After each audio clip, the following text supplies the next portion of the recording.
Hello guys, this is Siddharth Kumar from Oriental Public School and I am a chemistry PGT chemistry teacher in Oriental Public School. In today's class I discuss the chapter electrochemistry. Okay, electrochemistry. ठीक है, तो इसमें एक topic है, वो topic आपका है molar conductivity. लेकिन मोलर कंडक्टिविटी को जानने से पहले हम लोग डिस्कस करना चाहेंगे स्पेसिफिक कंडक्टिविटी के बारे में। ओके, स्पेसिफिक कंडक्टिविटी क्या होता है? ये स्पेसिफिक कंडक्टिविटी तो इलेक्ट्रोकेमिस्ट्री में स्पेसिफिक कंडक्टिविटी इलेक्ट्रोकेमिस्ट्री क्या, ये आप फिजिक्स में भी चले जाओ तो इसको जो है एक ही सिंबल से रिप्रेजेंट किया जाता है और वो है के। के को यहाँ कप्पा कहा जाता है। क्या कहा जाता है? कप्पा कहा जाता है। यू नो, तो इसको डिराइव करने के लिए मैं पहले यहाँ पे आपका ओम्स लॉ को थोड़ा सा लेना चाहूंगा। फ्रॉम ओम्स लॉ, मैं यहाँ पे ओम्स लॉ का जो है इक्वेशन लेना चाहूंगा। ओम्स लॉ ये कहता है कि V is equal to I into R होता है। क्या होता है? V is equal to I into R होता है, जहाँ पे वेयर V क्या है? V आपका वोल्टेज है ना। I क्या है? तो I आपका करंट है, करंट। और R क्या है? R वही चीज है जो हमको बहुत ज्यादा इंपॉर्टेंट है। R है रेजिस्टेंस। R क्या होता है? रेजिस्टेंस होता है। तो हम ये कह सकते हैं कि G is equal to R1/R, क्योंकि G जो है यहाँ पे आपका कंडक्टेंस है। और याद है आपको फिजिक्स में कहीं ना कहीं आपने पढ़ा होगा कि कंडक्टेंस जो होता है वो रेजिस्टेंस के रेसिप्रोकल होता है। तो मैं यहाँ लिख सकता हूँ कि G is equal to 1/R और इसको इक्वेशन 1 मान लो, है ना। इसको इक्वेशन 1 मान लो, तो यहाँ पे G क्या है? Where G is equal to आपका कंडक्टेंस है। G क्या है आपका? G आपका कंडक्टेंस है। ओके, तो ये आपका हो गया इक्वेशन 1। अच्छा, अब इसको थोड़ा सा और जो है खोल के लिखते हैं। हम लोग जानते हैं, क्या जानते हैं कि रेजिस्टेंस जो होता है वो स्पेसिफिक रेजिस्टेंस इनटू L/A के इक्वल होता है। ये इक्वेशन 2 है। ठीक है, ये जो सिंबल मैंने यूज किया है, सब सिंबल को हम लोग रो कहते हैं, रो। ठीक है, तो अब ये रो जो है ये एक्चुअली किसको शो करता है? रो जो है आपका स्पेसिफिक, मेनली आपका स्पेसिफिक रेजिस्टेंस को शो करता है। ठीक है, ये रो है आपका, ये स्पेसिफिक रेजिस्टेंस को यहाँ पे शो करता है। ठीक है, अब बोलोगे सर L और L क्या है? तो L जो है यहाँ पे आपको लेंथ है और A क्या है? तो A जो है आपका क्रॉस सेक्शनल एरिया कहते हैं इसको हम लोग मेनली क्रॉस सेक्शनल एरिया कहते हैं। ठीक है, एरिया भी बोल सकते हो, ऐसी कोई बात नहीं है। किसी किसी किताब में इसको क्रॉस सेक्शन भी लिखा हुआ है। ठीक है, लेकिन L/A अगर एक साथ आ जाए तो केमिस्ट्री में इसको हम लोग सेल कांस्टेंट कहते हैं। क्या कहते हैं? Cell constant. ओके, तो ये हो गया मेरा इक्वेशन नंबर 2। अब एक और चीज यहाँ पे मैं लाना चाहूंगा, ये स्पेसिफिक कंडक्टिविटी, ये जो कप्पा है। ठीक है, ये जो कप्पा है, वी नो, हम लोग जानते हैं कि ये जो आपका कप्पा है उससे उसका जो वैल्यू होता है वो कितना होता है, याद रखना। तो कप्पा इज इक्वल टू होता है 1/ρ। ठीक है, कप्पा इज इक्वल टू क्या होता है? 1/ρ होता है। इसको आप इक्वेशन नंबर 3 मान सकते हो। ठीक है, यहाँ पे कप्पा क्या है आप सबको पता है, मैंने थोड़ा सा पहले ही बताया था। कप्पा जो होता है आपका स्पेसिफिक कंडक्टिविटी होता है ना। स्पेसिफिक कंडक्टिविटी होता है। ठीक है, तो अब जो है मैं ये 3 इक्वेशन मैंने यहाँ पे लिखा है। पहला इक्वेशन मुझे मिला G is equal to 1/R, यानी conductance is equal to 1 upon resistance. दूसरा हमको इक्वेशन मिला R is equal to rho गुना L/A, यानी R यानी resistance is equal to rho, यानी रो क्या है यहाँ पे? इसको हम लोग स्पेसिफिक रेजिस्टेंस कहते हैं। स्पेसिफिक रेजिस्टेंस गुना सेल कांस्टेंट। ओके, और ये जो कप्पा है यानी कौन, ये जो स्पेसिफिक कंडक्टिविटी होता है हमको पता है ये 1 अपॉन रो यानी 1 अपॉन स्पेसिफिक रेजिस्टेंस के इक्वल होता है। तो अब मैं कह सकता हूं from equation 1 2 and 3, from equation 1 2 and 3 मैं ये कह सकता हूं, ध्यान से देखो आप, कि G इज इक्वल टू, ये देखो G is equal to 1/R 1/R यानी R की जगह पे आप इसको पुट कर दो तो मैं ऐसे लिख सकता हूं 1/ρ रो गुना L by A, L by A है ना, L बाई ए, इसको मैं पुट कर सकता हूं।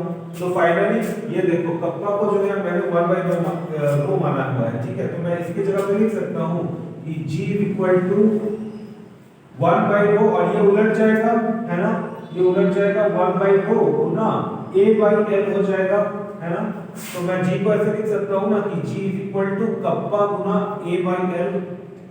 तो आप ही बताओ कप्पा क्या हो जाएगा, फाइनली कप्पा हो जाएगा G, और ये इधर जाएगा तो G into L by A हो जाएगा है ना। यही है आपका स्पेसिफिक रेजिस्टेंस, और इस पे ही जो है आपके आगे के बहुत सारे न्यूमेरिकल्स बनेंगे। पहले आप जल्दी से इसका स्क्रीनशॉट ले लो, उसके बाद मैं आगे बढ़ता हूं।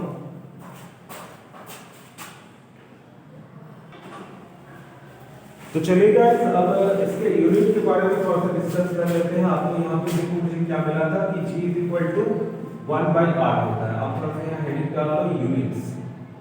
हम लोग अब इसके यूनिट्स के बारे में थोड़ा सा यहाँ पे डिस्कस करने वाले हैं, ठीक है। तो हमको पता है कि G equal to 1 by resistance होता है। तो आपको ये भी पता होगा ये जो रेजिस्टेंस है, रेजिस्टेंस, तो रेजिस्टेंस का यूनिट क्या होता है, तो रेजिस्टेंस का यूनिट होता है ओम, है ना, ओम। आप इसको सिंबॉलिक फॉर्म में कैसे लिखते हो, तो इस तरीके से बनाते हो ओम, है ना। तो अब देखो ये 1/R है, तो मतलब क्या हो जाएगा, ओम इनवर्स हो जाएगा, है ना। तो G का जो सिंबल होगा वो होगा ओम इनवर्स, ओके। या फिर इसको MHO भी लिख सकते हो, MHO उल्टा। इसका एक और यूनिट होता है जिसको हम लोग S से रिप्रेजेंट करते हैं, जिसे हम लोग साइमन कहते हैं, ओके, साइमन, साइमन। ये भी आपका कंडक्टेंस का ही, G यहाँ पे कंडक्टेंस है, आपको पता है G जो है यहाँ पे कंडक्टेंस है।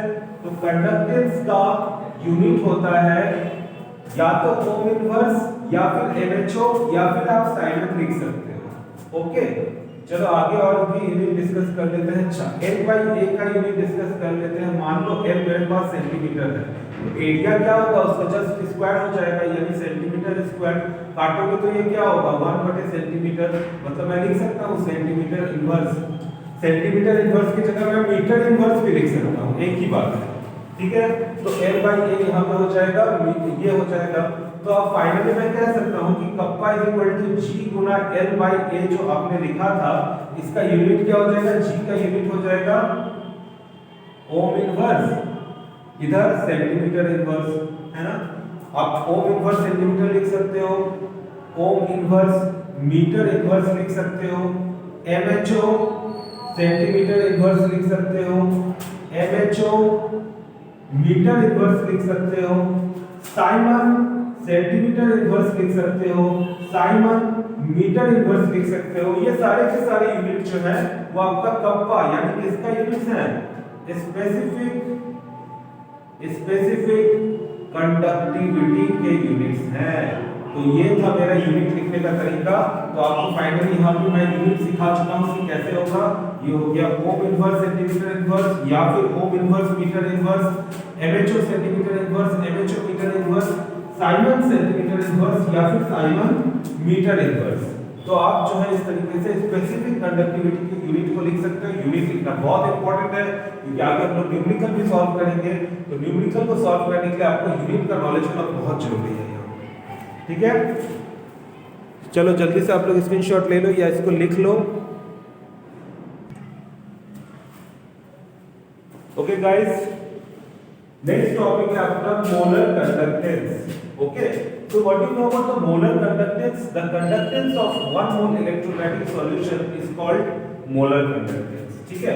आप इसको ना मोलर कंडक्टिविटी भी बोल सकते हो, ठीक है। मोलर कंडक्टेंस बोलिए या मोलर कंडक्टिविटी भी बोलिए, इसी को कहा जाता है मोलर कंडक्टिविटी। आप चाहो तो मोलर कंडक्टेंस लिखो या मोलर कंडक्टिविटी लिखो, दोनों एक ही चीज है, मोलर कंडक्टिविटी, ओके। चलो, तो अब ये मोलर कंडक्टिविटी और मोलर कंडक्टेंस को हम लोग रिप्रेजेंट कैसे करते हैं, तो याद रखना इट इज रिप्रेजेंटेड बाय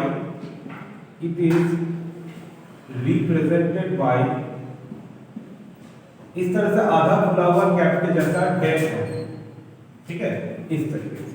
ये आप देख रहे हो हीटिंग का साइन कुछ ऐसा होता है, हीटिंग का साइन, लेकिन ये बीच से यहाँ से ये गायब है, ठीक है, ये कुछ खुला हुआ कैप जैसा होता है, ये इसको इसी से हम लोग रिप्रेजेंट करते हैं। ठीक है, तो यहाँ डेफिनेशन पढ़ो कि the conductance of 1 mole electrolytic solution is called molar concentration, molar conductance.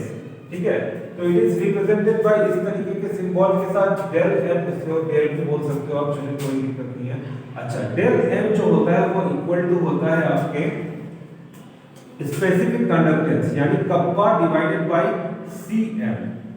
अब ये cm बिल्कुल भी सेंटीमीटर नहीं है, ठीक है, यहाँ पे जो k जो है वो आपका रिप्रेजेंट करता है स्पेसिफिक कंडक्टिविटी को, k आपके स्पेसिफिक कंडक्टिविटी को रिप्रेजेंट करता है, और ये जो cm है ये एक्चुअली मोलर कंसंट्रेशन है, मोलर कंसंट्रेशन कि एक मोल में कितना कंसंट्रेशन है आपका वो है। ठीक है, तो मोलर कंसंट्रेशन, ठीक है, इसको हम लोग मोलर कंसंट्रेशन के नाम से भी जानते हैं।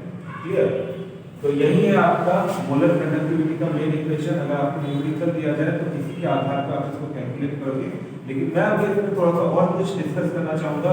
मैं इसकी यूनिट्स को यहाँ पे डिस्कस करना चाहूंगा। तो डेल m का यूनिट क्या हो जाएगा, जनरल बात है, जो कप्पा का यूनिट यानी स्पेसिफिक कंडक्टिविटी का जो यूनिट होगा उसको मोलर कंसंट्रेशन की यूनिट से डिवाइड करो, जो आएगा वही आपके मोलर कंडक्टिविटी का यूनिट होगा।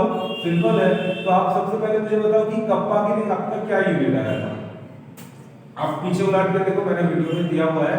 तो कप्पा के लिए आपका जो यूनिट आया था वो आप देखे होंगे, मैंने बहुत सारे कैलकुलेशंस किए थे उसमें कप्पा के लिए जो आपका यूनिट आया था वो था साइमन सेंटीमीटर इनवर्स। चलिए, सिर्फ साइमन सेंटीमीटर इनवर्स नहीं आया था, और भी बहुत सारे यहाँ पे आए थे, जैसे ओम इनवर्स सेंटीमीटर इनवर्स आया था, है ना, ओम इनवर्स सेंटीमीटर इनवर्स आया था, ओम इनवर्स मीटर इनवर्स आया था। तो मैं उसको बाद में एक साथ दिखा दूंगा। यहाँ पे पहले देख लेते हैं कि ये तो चलिए आपका ओम इनवर्स सेंटीमीटर इनवर्स आ गया। कंसंट्रेशन, ये जो मोलर कंसंट्रेशन है इसके लिए क्या लिखोगे, तो इसके लिए होता है आपका मोल सेंटीमीटर -3। ठीक है, ये होता है मोल सेंटीमीटर -3। अब इसको आप कैलकुलेट करो, अपने आप आपको पता चल जाएगा। ये कटा, यहाँ पे मैं लिख सकता हूँ सेंटीमीटर -2, तो इसका यूनिट मैं ऐसे लिख सकता हूँ कि मोलर कंडक्टिविटी का जो मेरा मेन यूनिट हो जाएगा वो हो जाएगा ohm inverse mole inverse centimetre square, है ना। कितना सिंपल था इसका यूनिट निकालना। स्पेसिफिक कंडक्टिविटी का यूनिट आपको मालूम है, और ये होता है मोल सेंटीमीटर -3। तो ये भी यूनिट हो सकता है आपका, ये भी हो सकता है क्या, ओम इनवर्स, है ना। यहाँ पे आप मीटर स्क्वायर भी कर सकते हो, मीटर स्क्वायर मोल इनवर्स भी लिख सकते हो, या साइमन भी लगा सकते हो, siemens centimetre square mole inverse इसका यूनिट हो सकता है, या फिर siemens metre square mole inverse इसका यूनिट हो सकता है, या फिर MHO centimetre square mole inverse इसका यूनिट हो सकता है, या फिर MHO metre square mole inverse भी इसका यूनिट हो सकता है। तो इतने सारे यूनिट जो है मोलर कंडक्टिविटी के मुझे मिल सकते हैं। जल्दी से आप लोग स्क्रीनशॉट ले लो, फिर मैं आपको बताता हूँ एक न्यूमेरिकल करके। ठीक है, ले लो जल्दी से।